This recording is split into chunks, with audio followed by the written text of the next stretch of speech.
തിരുവനന്തപുരത്ത് 90 ഗ്രാം MDMA-യുമായി രണ്ടുപേർ പിടിയിൽ. അറസ്റ്റിലായത് നേരത്തെയും ലഹരി കേസിലെ പ്രതികളായ സാബു, ഷജീഫ് എന്നിവർ.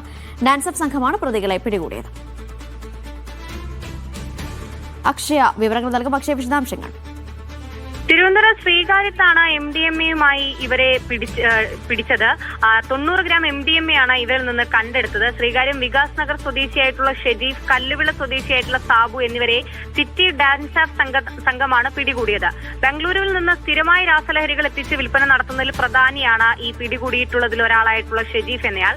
ഇയാളെ കുറച്ചുനാൾ മുൻപ് 200 ഗ്രാം MDMA-യുമായി കോവളത്ത് നിന്ന് പിടികൂടുകയും ചെയ്തിരുന്നു. ഈ കേസിൽ ജാമ്യം കിട്ടിയതിനു ശേഷം പുറത്തിറങ്ങിയതിനു ശേഷമാണ് വീണ്ടും ഈ പ്രതി ലഹരി കച്ചവടം തുടരുകയാണ് ചെയ്തത്. എന്നാലും തിരുവനന്തപുരം സിറ്റി പോലീസ് കമ്മീഷണർക്ക് രഹസ്യ വിവരം കിട്ടിയതിന്റെ അടിസ്ഥാനത്തിലാണ് സിറ്റി ഡാൻസ് ആപ്പ് സംഘം പരിശോധന നടത്തിയതും ഇവരെ പിടികൂടിയതും. ബംഗളൂരുവിൽ നിന്ന് എത്തിച്ച MDMA ചില്ലറ വിൽപ്പന നടത്താൻ ചെറിയ അളവുകളിലേക്ക് തൂക്കി മാറ്റിയാണ് ഈ സാബുവിന്റെ വീട്ടിലെത്തിയതായിരുന്നു ഈ ഷെജീഫ് എന്നയാൾ. അങ്ങനെയാണ് ഇവരെ പിടികൂടിയത്. എന്തായാലും പ്രതികളെ ശ്രീകാര്യം പോലീസിന് കൈമാറിയിട്ടുണ്ട്. അനീഷ.